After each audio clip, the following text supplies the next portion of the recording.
Hello friends, स्वागत है आपके अपने यूट्यूब चैनल वीएन एजुकेशन में। तो फ्रेंड्स, आज हम लोग प्रैक्टिस सेट नंबर 21 यहाँ पर हम लोग डिस्कस करने वाले हैं आज। इससे पहले हम लोगों ने 1 से लेकर 20 तक प्रैक्टिस सेट लगा रखा है, प्ले लिस्ट बना हुआ दोस्तों। जाइए रिवीजन स्टार्ट कीजिए बिकॉज एग्ज़ाम का टाइम काफ़ी करीब है दोस्तों। तो बिना देरी किए आप लोग कंटिन्यू आपको प्रैक्टिस करना है, ठीक है आप लोग को। और ध्यान दीजिएगा जीके जिसका मैं यहाँ पर फुल कॉन्सेप्ट के साथ आपको प्रैक्टिस करवाता हूँ, तो चैनल पर बने रहें, ठीक है। तो चलिए बिना देरी के चलते हैं सीधे प्रश्न की ओर। और प्रश्न की ओर जाने से पहले एक रिक्वेस्ट है कि जो भी चैनल को विजिट करके नए आए हैं, हमें चैनल को सब्सक्राइब करें और अपने दोस्तों में शेयर ज़रूर कर दें, और साथ ही साथ बेल आइकन को भी प्रेस कर लेंगे, ठीक है। आज हम लोग प्रैक्टिस सेट 21 देखेंगे। तो फ्रेंड्स ध्यान दीजिएगा, सेशन स्टार्ट होने जा रहा है। सेशन स्टार्ट होने से पहले एक बार सेशन को लाइक कर दें और अपने ग्रुप में जल्दी से एक बार शेयर कर दें। ध्यान दीजिएगा दोस्तों कि इसके साथ साथ हम लोगों ने काफ़ी सारे पब्लिकेशन का लगा रखा है, जो कि Khan sir, crown publication, platform का वॉल्यूम 1 और वॉल्यूम 2, फिर जाकर के ज्ञान बिंदु जीएस एकेडमी, बहुत सारे पब्लिकेशन का हमने लगा रखा है। पहले सभी का बना हुआ है लाइन से। जाइए आप लोग रिवीजन स्टार्ट कर दें आपको, ठीक है, क्योंकि एग्जाम काफ़ी करीब है अब। तो चलिए देखते हैं आज का पहला प्रश्न कहता है सेट नंबर 21 का कि बुद्ध से संबंधित अवसरों से जुड़े प्रतीकों में स्तूप किसका प्रतीक है। ध्यान दीजिएगा, बुद्ध से संबंधित पूछा जा रहा है यहाँ पर प्रश्न, जो उसके प्रतीकों का यहाँ पर हम लोग को ध्यान देना है कि स्तूप का प्रतीक क्या था इनमें से, स्तूप का। तो एक का देखिएगा, ऑप्शन नंबर 1 हो जाएगा दोस्तों मृत्यु। स्तूप जो है आपको ये मृत्यु का प्रतीक था, यानी कि सिंबल, ठीक है। यहाँ पर ध्यान दीजिएगा, बुद्ध ने जो अपना पहला जो उपदेश दिया था वो क्या कहलाता है, तो पहला जो उपदेश दिया था वो आपको धर्म चक्र प्रवर्तन कहलाता है, ठीक है। और पहला उपदेश धर्म चक्र प्रवर्तन जो कहलाता है आपको, ये उसका आपको प्रतीक चक्र था। क्या था? चक्र था। इसका भी सब जान लेंगे आप लोग। पहला उपदेश का ये धर्म चक्र प्रवर्तन का क्या था? चक्र, ठीक है। जन्म का ये बुद्ध का जो जन्म हुआ था दोस्तों, जन्म का प्रतीक क्या है? तो जन्म का भी प्रतीक जान लेंगे आप लोग, कमल और बैल, ठीक है। कमल और बैल, याद रखिएगा, कमल और बैल है। और गृह त्याग का क्या प्रतीक था? तो गृह त्याग का घोड़ा था। घोड़ा से समझ लीजिए कि मतलब कि घर से निकल गए थे, ठीक है, गए थे, तो गृह त्याग का प्रतीक क्या है? घोड़ा है। मृत्यु का भी देखिए आता है, मृत्यु का देखिए प्रश्न पूछा ही गया है, मृत्यु आपको स्तूप हो जाएगा दोस्तों। और ज्ञान का क्या था? ज्ञान का जो आपको, जिसको हम लोग निर्वाण कहते हैं, वो आपको बोधि वृक्ष था। उसका प्रतीक क्या था? बोधि वृक्ष है। तो यहाँ पर ध्यान दीजिएगा, एक प्रश्न से है, कई सारे प्रश्नों को हम लोग कवर करेंगे। जहाँ पर डिस्कस करना होगा वहाँ पर हम लोग हर प्रश्न में डिस्कस करेंगे, ठीक है। तो दोस्तों यहाँ पर ध्यान दीजिएगा और अच्छे से आप लोग सुनेंगे, ठीक है। वीडियो थोड़ा लंबा हो जाता है दोस्तों, तो उसके लिए घबराना नहीं है। आप लोग 1.5 की स्पीड से भी आप लोग देख सकते हैं, अच्छे से समझ में आ जाएगा आप लोग को, ठीक है। नेक्स्ट क्वेश्चन हम लोग यहाँ पर देखिएगा, ध्यान दीजिएगा। 2 नंबर प्रश्न कहता है कि गुप्त वंश का अंतिम शासक था। ध्यान दीजिएगा, गुप्त वंश जो था आपको, उसका अंतिम शासक यहाँ पर पूछा है। तो 2 का आपको राइट आंसर ऑप्शन नंबर 2 हो जाएगा, विष्णुगुप्त, ठीक है। और गुप्त वंश का संस्थापक कौन था? अगर संस्थापक पूछ देगा तो श्रीगुप्त, याद रखिएगा। और अंतिम शासक यहाँ पर पूछा है तो विष्णुगुप्त हो जाएगा दोस्तों। यहाँ पर आपका राइट आंसर ऑप्शन नंबर 2 हो जाएगा, 2 का, ठीक है। इसने आपको 540 से 550 ईस्वी तक शासन किया था, यानी कि 10 साल तक 10 साल तक टोटल। देखिए यहाँ पे ध्यान दीजिएगा, 10 वर्षों तक जो है कि इन्होंने शासन किया था। किसने? विष्णुगुप्त ने। नेक्स्ट क्वेश्चन यहाँ पर ध्यान दीजिएगा, 3 नंबर कहता है कि किसने दाऊद को पटना और हाजीपुर से खदेड़ कर बाहर कर दिया था। ध्यान दीजिएगा, काफ़ी अच्छे प्रश्न है कि किसने दाऊद को, यानी कि दाऊद खान इसका पूरा नाम है, पटना और हाजीपुर से खदेड़ कर बाहर कर दिया था। तो यहाँ ध्यान दीजिएगा, 3 का आपको राइट आंसर ऑप्शन नंबर 4 हो जाएगा, ठीक है। अकबर जो बिहार अभियान जो चलाया था, तो पटना और हाजीपुर से खदेड़ कर बाहर किया था किसको? दाऊद खान को ही किया था, ठीक है। इसको ध्यान में रखना है। कब? 1574 ईस्वी में, याद रखिएगा, 1574 1574 में आपको ये खदेड़ कर बाहर कर दिया था दाऊद खान करानी को, पटना और हाजीपुर से।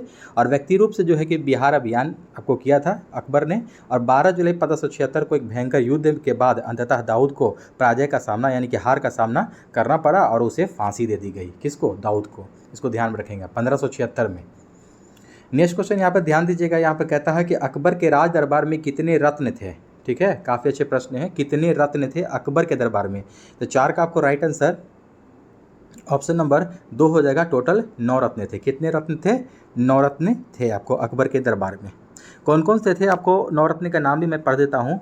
अबुल फजल थे, देखिएगा, अबुल फजल थे, फैजी, मियाँ तानसेन, राजा बिरबल, राजा टोडरमल, राजा मानसिंह, अब्दुल रहीम खाने खाना, जिसको खाने को उपाधि दी गई थी वो, और फ़कीर अजीउद्दीन और मिर्ज़ा अजीज कोका। ठीक है, ये सारे नाम नौठो हैं, जो कि ये तो आपको नौरत्न, आपको ये है ना, नौरत्न के नाम से भी कहा जाता है कि अकबर के नौरत्न, यानी कि नौरत्न थे। नेक्स्ट क्वेश्चन यहाँ पे ध्यान देंगे हम लोग कि गोवा से पूर्व पुर्तगालियों की भारत में कौन सी राजधानी थी। गोवा से पूर्व यानी कि गोवा से पहले पुर्तगालियों की भारत में कौन सी राजधानी थी। 5 का राइट आंसर ऑप्शन नंबर 1 हो जाएगा कोचीन। क्या थी राजधानी? कोचीन राजधानी थी। अगला प्रश्न देखिएगा, इसमें एक और फैक्ट हम लोग जानेंगे कि भारत के प्रथम पुर्तगाली वायसराय कौन थे। देखिएगा, भारत के प्रथम पुर्तगाली वायसराय का नाम भी पूछता है, तो इसका भी ध्यान दीजिएगा। उसका नाम था फ्रांसिस्को डी अल्मेडा। ठीक है, Francisco de Almeida. Next question कहता है यहाँ पर 6 नंबर के गुरु नानक का जन्म कहाँ हुआ था। ठीक है, गुरु नानक का जन्म कहाँ हुआ था। तो राइट आंसर ऑप्शन नंबर 3 हो जाएगा तलवंडी। ये कहाँ आपको ननकाना पाकिस्तान में पड़ता है। ननकाना एक जगह है, तलवंडी। ठीक है, वहीं आपको इनका जन्म हुआ था गुरु नानक। गुरु नानक थे कौन? तो ये आपको सिखों के प्रथम गुरु थे। ठीक ना, सिखों के प्रथम गुरु थे। इनका आपको जन्म जो हुआ था 1469, 1469 जन्म याद रखिएगा। तलवंडी नामक गांव में आपको हुआ था। ये कहाँ? ननकाना पाकिस्तान में पड़ता है ये। ठीक है, अगला प्रश्न कहता है 7 नंबर यहाँ से कि अंग्रेजों ने बहादुर शाह द्वितीय यानी कि बहादुर शाह जफर को किस देश से निकालकर कहाँ भेज दिया था। ध्यान दीजिएगा, बहादुर शाह जफर को अंग्रेजों ने देश से निकाल करके कहाँ भेज दिया था। तो 7 का राइट आंसर ऑप्शन नंबर 1 हो जाएगा, रंगून भेजा था। कहाँ? रंगून भेजा था। 1800 देखिएगा, 1857 का जब विद्रोह हुआ था, उसमें शामिल होने वाले तथा अवैध न्यायालय यानी कि कंगारू कोर्ट द्वारा षड्यंत्र रचने की दोषी पाए जाने पर ब्रिटिश सरकार ने बहादुर शाह जफर को ब्रिटिश सरकार के नियंत्रण वाले बर्मा के रंगून में निर्वासित कर दिया था, और वहाँ जो है कि 1862 में कारावास में उनकी मृत्यु हो गई थी। ठीक है, 1857 में भेज दिया था और वहाँ 1862 में वहाँ उनकी मृत्यु हो गई थी। नेक्स्ट क्वेश्चन कहता है कि अभिज्ञान शाकुंतलम का प्रथम अंग्रेजी अनुवाद किसने किया था। अभिज्ञानम शाकुंतलम। तो 8 का राइट आंसर ऑप्शन नंबर यहाँ पर देखिएगा, यहाँ पर ध्यान दीजिएगा दोस्तों, ये अभिज्ञान शाकुंतलम का जो प्रथम अंग्रेजी अनुवाद जो कह रहा है ये किसने किया था, तो कालिदास ने किया था। ठीक है, कालिदास। ठीक है, कालिदास नाम याद रखिएगा आप लोग। यहाँ पर देखिएगा ऑप्शन में दिया ही नहीं है, कोई भी ऑप्शन में नहीं है यहाँ पर, ये गलत है। तो यहाँ पर लिख लीजिएगा आप लोग कालिदास, यहाँ का राइट आंसर हो जाएगा। नेक्स्ट क्वेश्चन कहता है कि अंग्रेजों के भारत में राज्यकाल में आखिर से एक पूर्व वायसराय कौन था। ध्यान दीजिएगा, काफ़ी अच्छे प्रश्न हैं। ठीक है, देखिएगा अंग्रेजों के भारत में जो राज्यकाल था उसमें पूछ रहा है कि आखिर से पूर्व यानी कि सबसे लास्ट में जो वायसराय हुआ था, सबसे लास्ट का जो वायसराय था उससे एक पहले वायसराय कौन था। तो देखिएगा, आपको देश अपना 1947 में आज़ाद हो गया था। तो आज़ाद होने के समय जो है आपको उस समय कौन था वायसराय। देखिएगा, 9 का आपको right answer option number Lord Mountbatten था। लॉर्ड माउंटबेटन था आपको आज़ादी से जैसे कि आखिरी से वायसराय से एक पूर्व, लॉर्ड माउंटबेटन। ऑप्शन नंबर 1 यहाँ से आपका सही उत्तर हो जाएगा। नेक्स्ट क्वेश्चन यहाँ पर ध्यान दीजिएगा, 10 नंबर प्रश्न कहता है कि चंपारण सत्याग्रह का आरंभ कब हुआ था। सॉरी माफ़ कीजिएगा, यहाँ पर मैंने आप लोगों को गलती बता दिया। देखिएगा, ध्यान दीजिएगा, ये तो आपको लास्ट वाला हमने बता दिया यहाँ पर। इसका राइट आंसर ऑप्शन नंबर 2 है।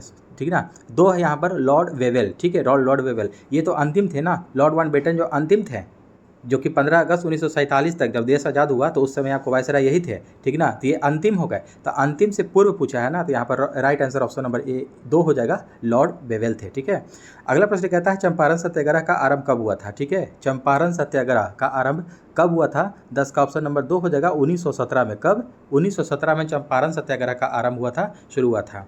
ठीक है, चंपारण सत्याग्रह जो हुआ था, आपको ध्यान दीजिएगा, इसको गांधी जी को चंपारण जो गए थे तो किसने आमंत्रित किया था, वहाँ बुलाया था चंपारण में, तो राजकुमार शुक्ला नाम का एक किसान थे वहीं। ठीक है, जब लखनऊ अधिवेशन जब हो रहा था 1916 ईस्वी में, तो वहीं आपको ये कॉन्फ्रेंस में गए हुए थे राजकुमार शुक्ला भी, तो वहीं आपको आमंत्रित किया था गांधी जी को आने के लिए, प्रेरित किया था चंपारण आने के लिए। तब जाकर के वहीं है नील की खेती के लिए जब आपको उन्होंने बताया था तो वहाँ गए थे, तो उसी दौरान चंपारण सत्याग्रह वहाँ पर आरंभ हुआ था 1917 में। इसको ध्यान में रखेंगे। नेक्स्ट क्वेश्चन देखेंगे हम लोग। 11 नंबर प्रश्न कहता है कि नेशनल हेराल्ड समाचार पत्र किसने प्रारंभ किया था। नेशनल हेराल्ड समाचार पत्र जो है ये किसने शुरू किया था, तो ऑप्शन नंबर 2 हो जाएगा यहाँ से, जवाहरलाल नेहरू ने ये शुरू किया था। किसने? जवाहरलाल नेहरू ने शुरू किया था। कब? 1938, डेट भी याद रखिएगा, 1938। ठीक है, 1938। अगला प्रश्न कहता है यहाँ पर 12 नंबर के मेगास्थनी चंद्रगुप्त मौर्य के कार्यकाल में कौन था। ध्यान देंगे। मेगास्थनीज चंद्रगुप्त मौर्य के कार्यकाल में कौन था ये? 12 का राइट आंसर ऑप्शन नंबर 2 हो जाएगा दोस्तों, राजदूत था। ये राजदूत बन करके मेगास्थनीज जो है कि ये भी प्रश्न पूछता है इस तरह से भी कि चंद्रगुप्त, देखिएगा मेगास्थनीज किसके दरबार में राजदूत बन करके किसके दरबार में आया था, ये भी प्रश्न एक बनता है। तो चंद्रगुप्त मौर्य के दरबार में आया था, इसको ध्यान में रखिएगा। एक देखिएगा, ध्यान दीजिएगा, मेगास्थनीज का एक बहुत ही चर्चित पुस्तक है इंडिका, ठीक है ना, इंडिका, इसको याद रखिएगा। मेगास्थनीज का एक पुस्तक है इंडिका, जो चंद्रगुप्त मौर्य के काल का, उसमें सारा जानकारी दिया हुआ है और ये मेगास्थनीज के द्वारा ये लिखा गया था इंडिका। काफ़ी चर्चित पुस्तक है, इसको ध्यान में रखेंगे इसे भी। अगला प्रश्न कहता है कि गुरु गोविंद सिंह की शिक्षा कहाँ हुई थी और उन्होंने पर्शियन कहाँ सीखी? ध्यान देंगे, गुरु गोविंद सिंह कौन थे? ये सिखों के 10वें गुरु थे और अंतिम गुरु गोविंद सिंह, ठीक है। और ये जो है कि इनकी शिक्षा कहाँ हुई और उन्होंने पर्शियन, यानी कि फारसी को कहा जाता है पर्शियन, ये कहाँ सीखी थी? 13 का आपको राइट आंसर ऑप्शन नंबर 4 हो जाएगा दोस्तों, अम्बाला में, ठीक है, अम्बाला, ठीक है। अम्बाला कहाँ पर? पंजाब में पड़ता है, अमृतसर में, ठीक है, इसको ध्यान में रखेंगे। अगला प्रश्न कहता है यहाँ पर 14 नंबर प्रश्न देखेंगे कि अमजद अली खान को इसके बजाने के लिए जाने जाते हैं, ठीक है। ये क्या बजाते हैं अमजद अली खान, किस लिए फेमस है? सरोद, सारंगी, सितार या तबला? तो ध्यान दीजिएगा, 14 का राइट आंसर ऑप्शन नंबर 1 हो जाएगा, सरोद, ठीक है। सरोद बजाने के लिए ये आपको, सरोद बजाने में निपुण है ये अमजद अली खान, सरोद बजाने में निपुण है, इसीलिए ये जाने जाते हैं। 14 नंबर का राइट आंसर ऑप्शन नंबर 1 हो जाएगा आपको। तबला आपको जाकिर हुसैन, जानते ही होंगे आपको। सितार पंडित रविशंकर, इनका भी नाम याद रखेंगे, जुड़ा हुआ है। नेक्स्ट क्वेश्चन यहाँ पे ध्यान दीजिएगा, 15 नंबर के अबेकस की खोज किस दौरान हुई? ध्यान दीजिएगा, अबेकस एक काफ़ी आपको ये अरबों के द्वारा ये सीखा गया था, लोग भारतीय लोग सीखे थे, अरबों ने इसका विकास किया था और इसकी खोज जो है कि दौरान हुई थी, तो कौन सी सभ्यता काल में हुआ था? शांग, ईरानी, ग्रीक या रोमन? तो ध्यान दीजिएगा, 15 का आपको राइट आंसर ऑप्शन नंबर 1 हो जाएगा, शांग सभ्यता काल में, ठीक है। शांग सभ्यता काल में आपको अबेकस का खोज हुआ था, ठीक है ना। ध्यान दीजिएगा, 15 का आपको जो अबेकस है, चीन के लोगों ने शांग वंश यानी कि 1750 से 1027 ईस्वी में कैलकुलेटर, प्लेस वैल्यू पर आधारित कैलकुलेटर का प्रयोग किया था। यह रॉड और स्लाइडिंग बीड्स से बने गणना करने वाले उपकरण अबेकस का अग्रदूत था, ठीक है ना। अगला प्रश्न कहता है यहाँ पर देखिएगा, 16 नंबर यहाँ प्रश्न कहता है कि 18वीं शताब्दी में किस देश ने जर्मनी पर शासन किया था? 18वीं शताब्दी में किस देश ने जर्मनी पर शासन किया था? 16 का राइट आंसर ऑप्शन नंबर 3 हो जाएगा, फ्रांस। फ्रांस यहाँ से आपका सही उत्तर हो जाएगा। अगला प्रश्न है, नेक्स्ट क्वेश्चन, भारत के दोनों लोकसभा और राज्यसभा में कोरम के लिए कुल सदस्यों का कौन सा अंश आवश्यक है? ध्यान देंगे, कह रहा है कि भारत में जो लोग दोनों आपको सदन है, जो लोकसभा और राज्यसभा, उसमें कोरम के लिए कुल सदस्यों का कौन सा अंश आपको आवश्यक होता है? 17 का देखिएगा राइट आंसर ऑप्शन नंबर 2 हो जाएगा, 1/10। कितना होता है? 1/10 होता है। नेक्स्ट क्वेश्चन यहाँ पे ध्यान देंगे हम लोग, 18 नंबर के साप्ताहिक चार्ली हेब्डो कहाँ से प्रकाशित किया जाता है? साप्ताहिक आपको ये निकलता है, सप्ताह में मतलब कि कुछ दिन, ठीक है। चार्ली हेब्डो ये कहाँ से प्रकाशित होता है? 18 का आपको राइट आंसर ऑप्शन नंबर 2 हो जाएगा, पेरिस से ये आपको प्रकाशित होता है, ठीक है। यहाँ कहाँ से होता है प्रकाशित? पेरिस से। चार्ली हेब्डो ये एक जो है कि एक फ्रांसीसी व्यंग्यात्मक साप्ताहिक पत्रिका है, जो कि कार्टून, रिपोर्ट, वाद विवाद और चुटकुलों पर विशेष बल देती है। इस पत्रिका को पेरिस से प्रकाशित किया जाता है। इस पत्रिका में विवादित मोहम्मद कार्टून के प्रकाशित होने के बाद वर्ष 2011 और 2015 में पत्रिका के कार्यालय पर 2 बार आतंकी हमले हुए, ठीक है, 2011 और 2015 में। तो यहाँ पर ध्यान दीजिएगा, आपको चार्ली हेब्डो इसलिए फेमस है कि आपको कार्टूनी कोई चीज़ मतलब निकालता है ये सब, ठीक है, मीम्स वगैरह जो आप लोग पढ़ते होंगे। तो यहाँ से राइट आंसर ऑप्शन नंबर 2 हो जाएगा, पेरिस से। 19 नंबर प्रश्न कहता है कि H1N1 इसके द्वारा होता है? ध्यान दीजिएगा, H1N1 जो है ये किसके द्वारा होता है? वायरस, बैक्टीरिया, कवक, कारण पता नहीं।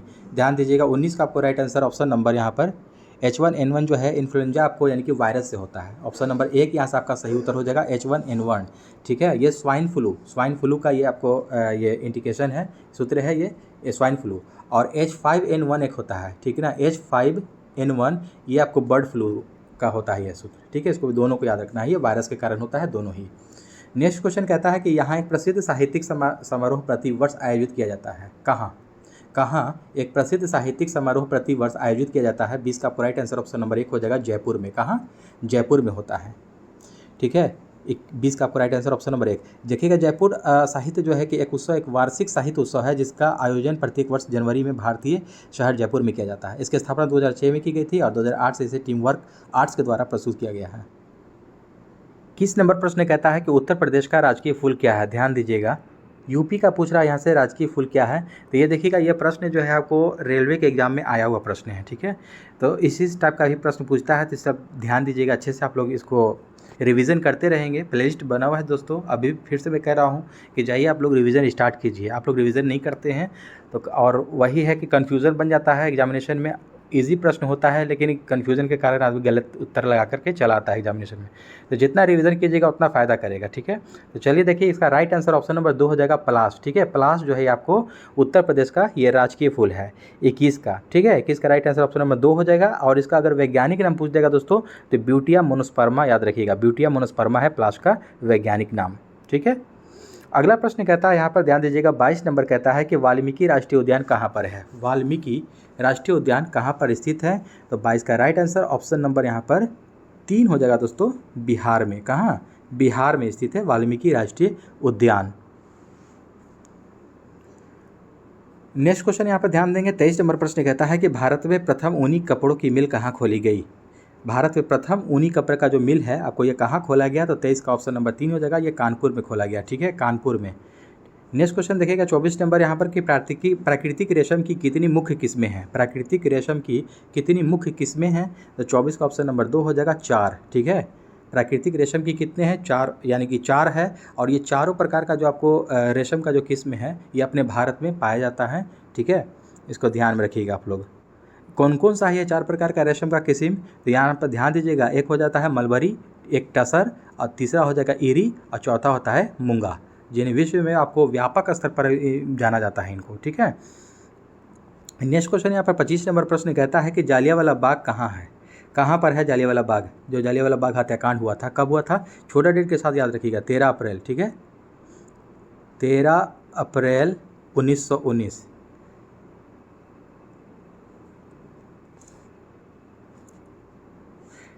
ठीक है, जालियांवाला हत्याकांड कब हुआ था? जालियांवाला बाग हत्याकांड 13 अप्रैल 1919 को हुआ था। और जालियांवाला बाग ये है कहाँ पर? तो 25 का आपको राइट आंसर ऑप्शन नंबर 3 हो जाएगा, ये अमृतसर में है। ये जो जालियांवाला बाग जो आपको है ये किसी जल्ली नामक व्यक्ति का एक कभी बाग हुआ करता था, इसीलिए जालियांवाला बाग इसको नाम मतलब दिया है, ठीक है, अमृतसर में है ये। नेक्स्ट क्वेश्चन यहाँ पर ध्यान दीजिएगा कि तमिलनाडु में पाई जाने वाली मुख्य जनजाति कौन सी है? तमिलनाडु में पाई जाने वाली मुख्य जनजाति यानी कि वहाँ पे कौन सी ट्राइब है जो कि आपको पाई जाती है? तो 26 का आपको राइट आंसर ऑप्शन नंबर यहाँ पर ध्यान दीजिएगा 1 हो जाएगा दोस्तों, इरूला, ठीक है। इरूला जनजाति जो है, इरूला ट्राइब जो है ये आपको तमिलनाडु में पाई जाने वाली मुख्य ट्राइब्स है। 27 नंबर देखेंगे कि जरवार जनजाति कहाँ पाई जाती है? देखिएगा, एक जरवार ट्राइब है ये आपको, ये कहाँ पाई जाती है? तो 27 का ऑप्शन नंबर 4 हो जाएगा, ये अंडमान, ठीक है। अंडमान निकोबार द्वीप समूह जो होता है, अंडमान में ये पाया जाता है। 28 नंबर क्वेश्चन से हम लोग देखेंगे कि भारत की सर्वप्रथम वन्यजीव संरक्षण परियोजना का नाम क्या था? भारत की सर्वप्रथम वन्यजीव संरक्षण परियोजना का नाम क्या था? तो 28 का ऑप्शन नंबर 2 हो जाएगा, टाइगर, ठीक है। टाइगर यहाँ पर आपको याद रखिएगा कि भारत की सर्वप्रथम सबसे पहले जो वन्यजीव संरक्षण परियोजना का जो बनाया गया था उसका नाम था क्या? टाइगर। यानी कि टाइगर प्रोजेक्ट की शुरुआत भी अगर पूछ देता है दोस्तों, ये भी पूछता है कि टाइगर प्रोजेक्ट की शुरुआत कब की गई थी? तो 1973 याद रखिएगा, ठीक है, 1973 पूछता है ये प्रश्न। 1973 में आपको ये टाइगर प्रोजेक्ट की शुरुआत हुई थी। नेक्स्ट क्वेश्चन यहाँ पर ध्यान दीजिएगा, 29 नंबर की नीति आयोग का प्रारंभ कब हुआ था? ठीक है, हमने काफ़ी सेट में ये आप लोगों को बताया हुआ है, आपको डेट याद होना चाहिए, छोटा डेट के साथ याद रखिएगा आप लोग। नीति आयोग का प्रारंभ कब हुआ था? तो 29 का आपको राइट आंसर ऑप्शन नंबर 1 हो जाएगा आपको जनवरी 2015। तो जनवरी में भी याद रखिएगा 1 जनवरी, ठीक है, 1 जनवरी याद रखिएगा, 1 जनवरी 2015 को आपको ये लागू हुआ था नीति आयोग। नीति आयोग में आपको NITI इसका फुल फॉर्म भी पूछ लिया जाता है कि क्या होता है? तो national institution for transforming India होता है, इसका फुल फॉर्म याद रखिएगा, ठीक है। भारतीय राष्ट्रीय परिवर्तन संस्थान हिंदी में होता है, तो याद रखिएगा 29 का राइट आंसर ऑप्शन नंबर 1 होगा। 30 नंबर प्रश्न कहता है दोस्तों यहाँ पर कि पवनार आश्रम के संस्थापक कौन थे? पवनार आश्रम के संस्थापक पूछ रहा है, इनमें से कौन थे? तो पवनार के आपको आश्रम के संस्थापक थे, 30 का 3 में चले जाइए आप लोग, विनोबा भावे, ठीक है। विनोबा भावे जो है कि पवनार आश्रम के ये संस्थापक थे। इन्होंने कब 1934 में महाराष्ट्र के वर्धा जिले में की गई थी। पवनार आश्रम जो आपको ये है इसकी स्थापना 1934 में महाराष्ट्र के वर्धा जिले में किया गया था, पवनार आश्रम का स्थापना। नेक्स्ट क्वेश्चन 31 नंबर देखेंगे कि जम्मू और कश्मीर की शासकीय भाषा कौन सी है। जम्मू और कश्मीर की शासकीय भाषा पूछ रहा है इनमें से कौन सी है, तो 31 का 3 हो जाएगा दोस्तों उर्दू। वहाँ आपको उर्दू लैंग्वेज चलता है, वहाँ शासकीय भाषा उर्दू है। नेक्स्ट क्वेश्चन जापान की संसद कहलाती है, देखिएगा काफ़ी इजी प्रश्न है आपको। जापान की संसद क्या कहलाती है, तो जापान की संसद आपको डायट कहलाती है, ठीक है, डाइट या डायट, ठीक है। कोटेक्स ये स्पेन का है, कोटेक्स नहीं कोटेक्स, ठीक है, कोटेक्स स्पेन का है। सोजिम में पोलैंड का है, देखिएगा सोजिम आपको पोलैंड का है, कोटेक्स स्पेन का हो जाएगा आपको। डेल आयरलैंड का शायद है, इसको कमेंट में करके आपको बताइएगा मैंने सही बताया है गलत, ठीक है। डाइट हो जाएगा दोस्तों डाइट जापान का। अगला प्रश्न कहता है कि रियाल मुद्रा है इस देश की, देखिएगा ध्यान दीजिएगा, रियाल कौन से देश की मुद्रा है, यानी कि कौन से देश की करेंसी है। तो 33 का आपको राइट आंसर ऑप्शन नंबर देखिएगा 3 में चले जाइए, सऊदी अरब में रियाल चलता है, ठीक है, और सऊदी अरब में रियाल चलता है। नेक्स्ट क्वेश्चन, भारतीय झंडे में चक्र का रंग है, भारतीय झंडे में चक्र का कौन सा कलर है, नीला, लाल, केसरी या काला। ध्यान दीजिएगा 34 का ऑप्शन नंबर 1 चले जाइए, नीला, ठीक है, गहरा नीला भी बोल सकते हैं, नीला आपको हो जाएगा ब्लू। चक्र में कितने तीलियां हैं, यह भी प्रश्न पूछा जाता है, 24 याद रखिएगा, ठीक है, हमेशा, ठीक है। चक्र में कितनी तीलियां हैं, 24 तीलियां हैं टोटल। और ऊपर वाला रंग होता है केसरिया, बीच का सफ़ेद जो कि शांति का प्रतीक है, और नीचे आपको हरा है, सभी लोग आप लोग जानते होंगे। नेक्स्ट क्वेश्चन यहाँ पर वंदे मातरम का अंग्रेजी में अनुवाद किसने किया था, ध्यान दीजिएगा, वंदे मातरम का यहाँ पर पूछ रहा है कि अंग्रेजी में अनुवाद किसने किया था। 35 का आपको राइट आंसर देखिएगा ऑप्शन नंबर यहाँ पर 3 हो जाएगा दोस्तों, अरबिंदो घोष, ठीक है, अरबिंदो घोष, अरविंद घोष नहीं, ये अरबिंदो घोष अलग थे, अरविंद घोष नहीं, ठीक है, अरबिंदो घोष ने क्या था आपको वंदे मातरम का अंग्रेजी में अनुवाद। और वंदे मातरम जो है आपको ये कितने देर में आपको गाया जाता है, तो 65 सेकेंड वंदे मातरम, ये राष्ट्रीय गीत है अपना, ध्यान दीजिएगा राष्ट्रीय गीत है ये, 65 सेकेंड में गाया जाता है, ठीक है। इसको गाने की विधि की अवधि कितनी है, 65 सेकेंड। और वंदे मातरम ये राष्ट्रीय गीत है, और राष्ट्रीय गान पूछेगा तो जनगण मन हो जाएगा, जनगण मन को आपको 52 सेकेंड में गा सकते हैं, और संक्षिप्त विधि जनगण मन को गाने का है 20 सेकेंड, इसको भी ध्यान में रखेंगे। नेक्स्ट क्वेश्चन कि चैत्र 1 प्रायः पड़ता है इस दिन को, देखिएगा 1 चैत्र, तारीख 1 चैत्र पूछ रहा है कि प्रायः किस दिन पड़ता है, किस दिन को, 1 जनवरी, 1 अप्रैल, 22 फरवरी या 22 मार्च। देखिएगा ये भी प्रश्न आपको पूछा हुआ है, ये बीपीएससी में पूछा गया प्रश्न था, ठीक है। तो 36 का आपको राइट आंसर ऑप्शन नंबर यहाँ पर देखिएगा तो 4 हो जाएगा 22 मार्च को, ठीक है, 22 मार्च 1 चैत्र इस दिन को आपको बराबर होता है, ध्यान में रखेंगे आप लोग। सत्यमेव जयते कहाँ से लिया गया है, सत्यमेव जयते ये कहाँ से लिया गया है, काफ़ी इजी और अच्छे प्रश्न हैं, तो 2 में चले जाइए, मुंडक उपनिषद, ठीक है, मुंडक उपनिषद या मुंडक उपनिषद से लिया गया है सत्यमेव जयते। नेक्स्ट क्वेश्चन, मार्च 2016 में गतिमान एक्सप्रेस की आजमाइशी यानी कि ट्रायल यात्रा दिल्ली और इस शहर के मध्य की गई थी। देखिएगा काफ़ी अच्छे प्रश्न हैं कि मार्च 2016 में जो गतिमान एक्सप्रेस जो चला था, ठीक है, उसकी आजमाइशी यानी कि बोला जाए तो ट्रायल आपको यात्रा जो हुआ था दिल्ली और कौन से शहर के बीच की गई थी। तो 38 का आपको राइट आंसर ऑप्शन नंबर देखिएगा 4 में चले जाएगा, आगरा, दिल्ली और आगरा के बीच चलाया गया था पहला ट्रायल, दिल्ली से आगरा के बीच कौन सा ट्रेन, गतिमान एक्सप्रेस, मार्च 2016 में। नेक्स्ट क्वेश्चन है आपको कि इस किसका उपनाम द वॉल है, ध्यान दीजिएगा काफ़ी इजी प्रश्न है, द वॉल किसका उपनाम है। तो 39 का ऑप्शन नंबर 4 हो जाए राहुल द्रविड़, ठीक है, राहुल द्रविड़ का उपनाम है आपको। रावलपिंडी एक्सप्रेस शोएब अख्तर को कहा जाता है, सभी लोग आप जानते ही होंगे। नेक्स्ट क्वेश्चन है कि रेड क्रॉस का मुख्यालय कहाँ पर है, ध्यान दीजिएगा रेड क्रॉस का मुख्यालय कहाँ पर है, ध्यान दीजिएगा। 40 का आपको राइट आंसर ऑप्शन नंबर यहाँ पर देखेंगे हम लोग, 40 का ऑप्शन नंबर 1 हो जाएगा दोस्तों, रेड क्रॉस का मुख्यालय स्विट्जरलैंड में है, ठीक है, रेड क्रॉस का मुख्यालय कहाँ है, स्विट्जरलैंड में है, इसको ध्यान में रखेंगे आप लोग। और रेड क्रॉस की स्थापना अगर पूछ देगा तो किसने किया था, तो हेनरी डुनांट, ठीक है ना, हेनरी ड्यूरंट ने किया था 1863 में, इसको ध्यान में रखिएगा, इसके स्थापना की गई थी। अगला प्रश्न कहता है यहाँ पर 41 नंबर है कि आनंद मठ के लेखक थे, आनंद मठ के लेखक कौन थे। 41 का राइट आंसर ऑप्शन नंबर 2 हो जाएगा, बंकिम चंद्र चटर्जी आनंद मठ के लेखक थे। नेक्स्ट क्वेश्चन है आपका यहाँ पर कि द ऑडेसिटी ऑफ होप किसने लिखी है, द ऑडेसिटी ऑफ होप ये एक बुक है, ये किसने लिखा है। तो 42 का राइट आंसर ऑप्शन नंबर यहाँ पर देखेंगे हम लोग, तो 3 हो जाएगा दोस्तों, ओबामा, ठीक है, द ऑडेसिटी ऑफ होप के लेखक हैं बराक ओबामा। देखिए बराक ओबामा का पूरा नाम भी कभी पूछ देता है, तो बराक हुसैन ओबामा इनका नाम है, बराक हुसैन ओबामा, इसको भी याद रखिएगा, ठीक है। नेक्स्ट क्वेश्चन हम लोग देखेंगे नेक्स्ट क्वेश्चन है आपका कि 43 कि समय के संदर्भ में प्रयुक्त संक्षिप्त रूप AD का अर्थ क्या है। देखिए काफ़ी इजी प्रश्न है, हमने कई सारे सेट में इसका आपको मतलब बताया भी है। ठीक है, सभी सेट देखिएगा तो काफ़ी इजी प्रश्न आता है दोस्तों, ऐसा नहीं है, सब घूम फिर करके आपको क्वेश्चन रिपीट भी होते रहता है बहुत सारा प्रश्न।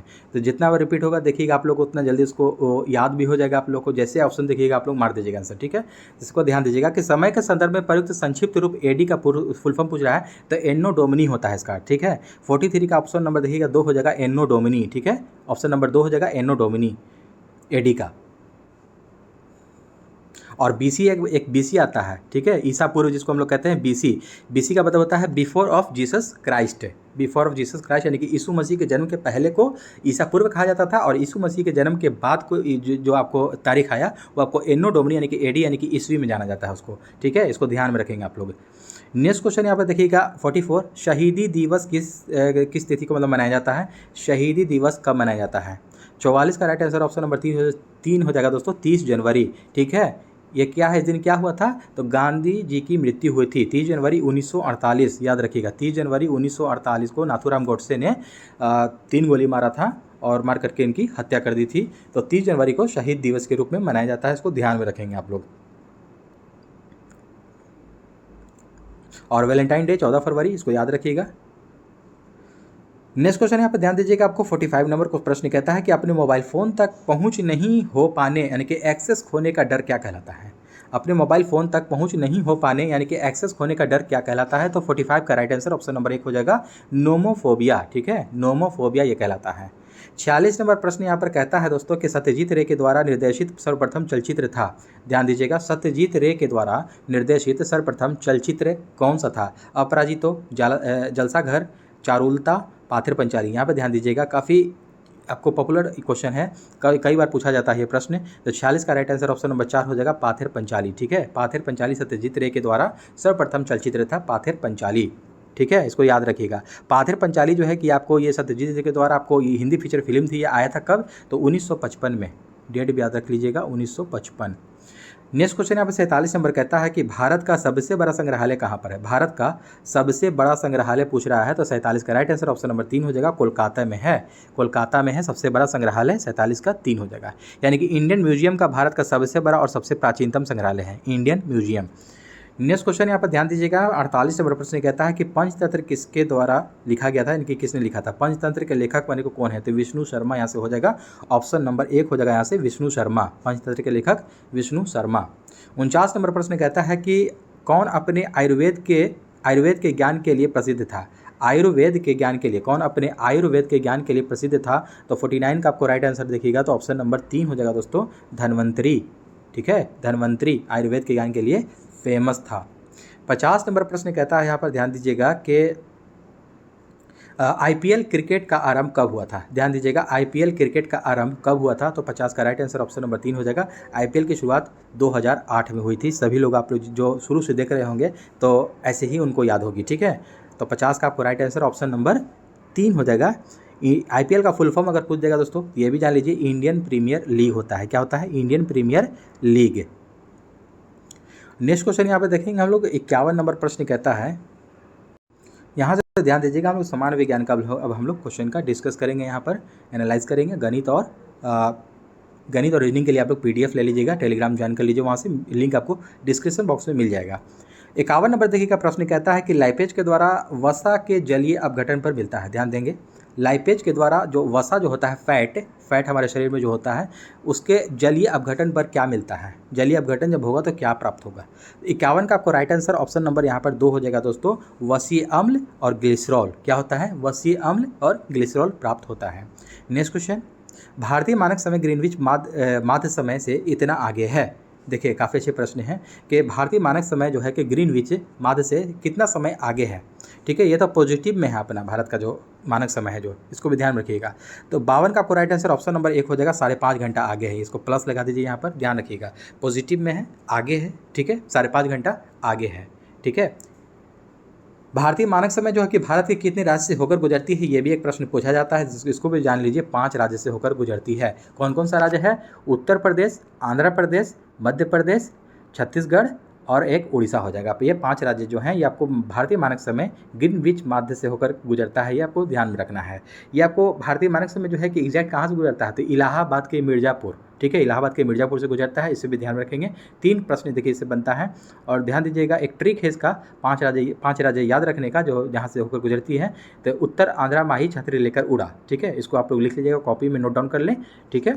नेक्स्ट क्वेश्चन यहाँ पर ध्यान दीजिएगा 52 के बाद 53 नंबर कहता है कि दुनिया का सबसे आर्द्र स्थान कहाँ पर है, ठीक है। आर्द्र स्थान पूछ रहा है, दुनिया का सबसे आर्द्र स्थान कहाँ पर है। तो 53 का आपको राइट आंसर ऑप्शन नंबर यहाँ पर 1 हो जाएगा, एशिया में है। सबसे आर्द्र स्थान एशिया में है, ठीक है। और सबसे आर्द्र स्थान अगर नंबर 1 पर अगर देखा जाए तो कौन सा है, तो ये हो जाएगा आपको मासीनाम मेघालय, जहाँ पर आपको सबसे ज़्यादा पूरे वर्ल्ड में सबसे ज़्यादा वर्षा होती है।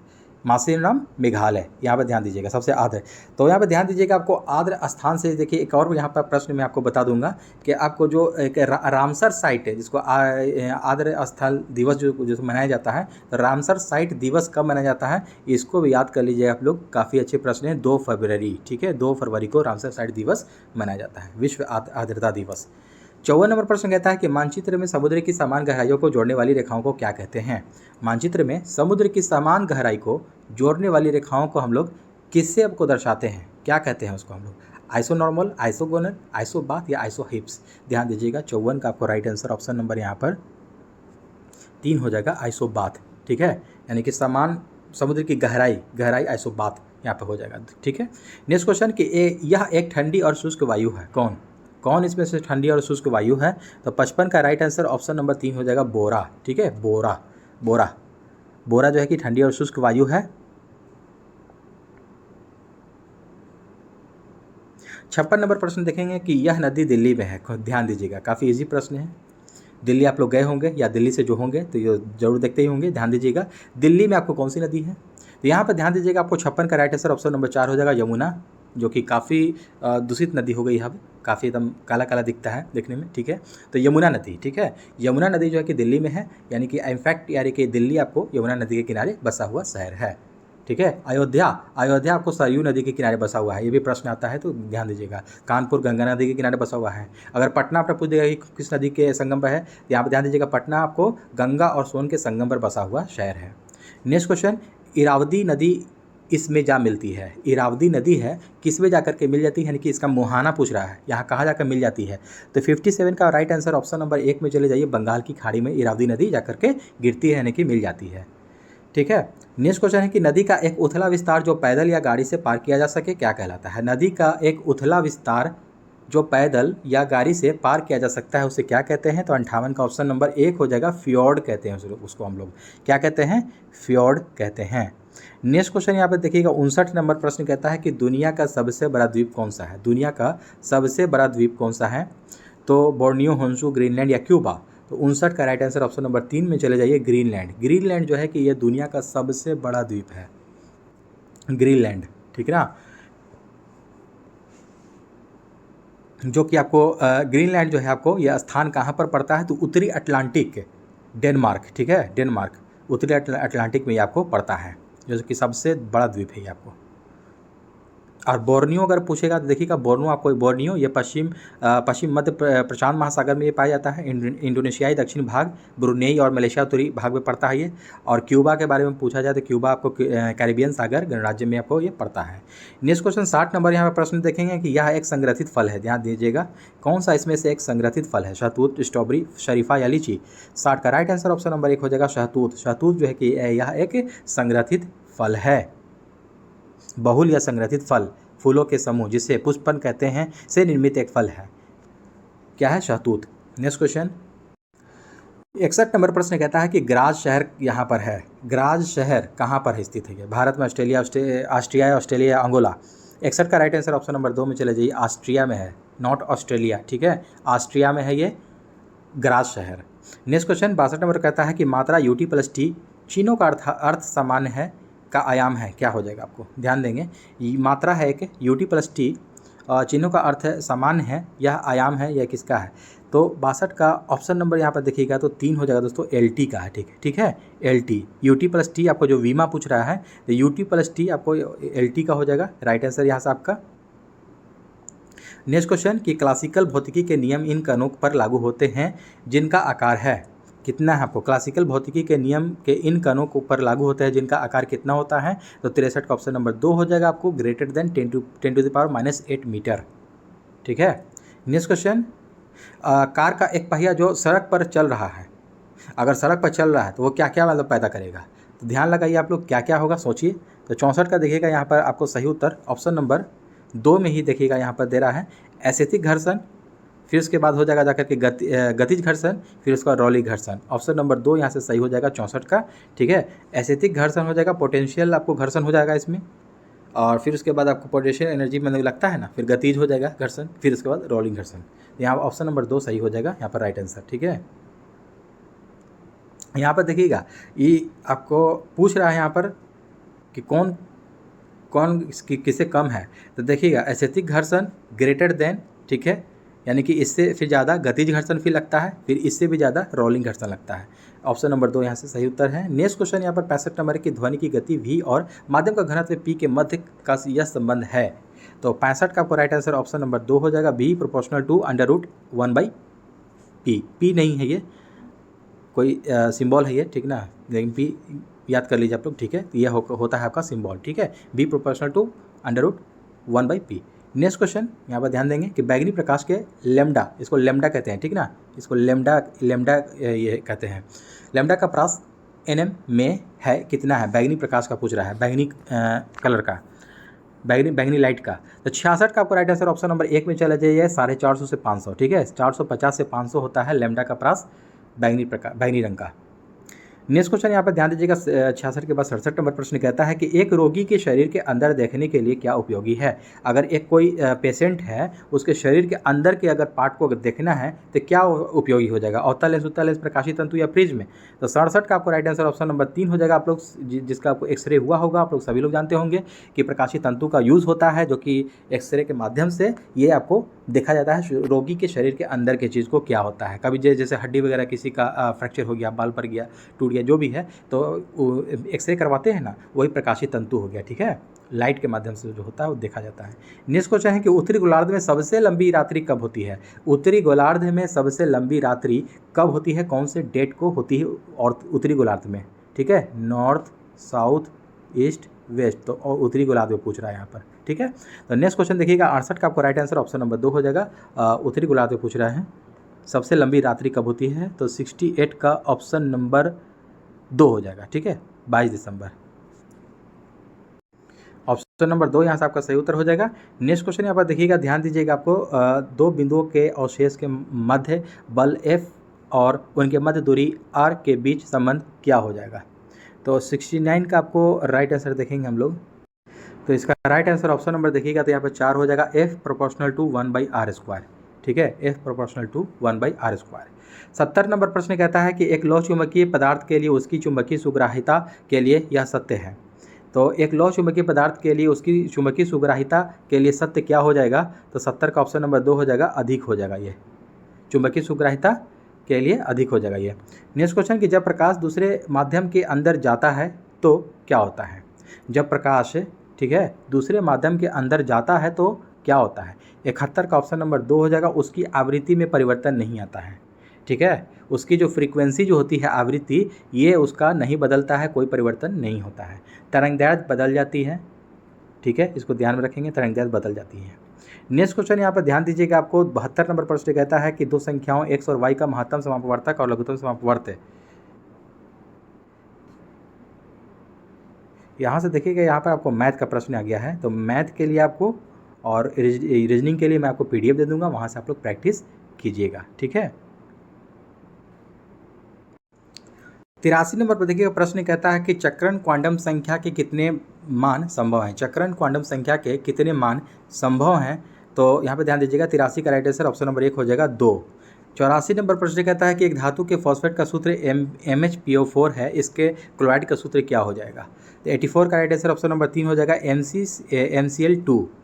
नेक्स्ट क्वेश्चन 85 नंबर कहता है कि किसमें sp संकरित कार्बन है। sp संकरित कार्बन किसमें है, तो 85 का आपको राइट आंसर ऑप्शन नंबर 3 हो जाएगा दोस्तों, CH ट्रिपल बॉन्ड CH, ठीक है। 86 नंबर प्रश्न कहता है कि H बम इस पर आधारित है, यानी कि हाइड्रोजन बम किस पर आधारित है, तो 86 का आप लोग सभी लोग जानते होंगे, 86 का राइट आंसर ऑप्शन नंबर 2 हो जाएगा, नाभिकीय संलयन पर।